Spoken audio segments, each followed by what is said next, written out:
Ever been in an area or spot with weak cellular signal but strong Wi-Fi and wish you could still make calls? Wi-Fi calling on iPhone lets you do exactly that.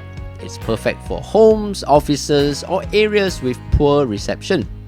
In today's video, I'll show you step by step on how to make calls over Wi-Fi on your iPhone, from turning on the feature to ensuring it works smoothly every time.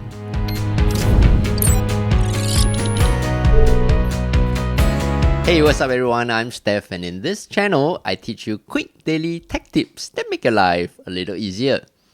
On your iPhone, tap on Settings, tap on Mobile Service, tap on Wi-Fi Calling. Make sure this option is checked on to allow Wi-Fi calling on your iPhone. There you go. If you found today's video useful, do give it a thumbs up and subscribe for more useful videos like this.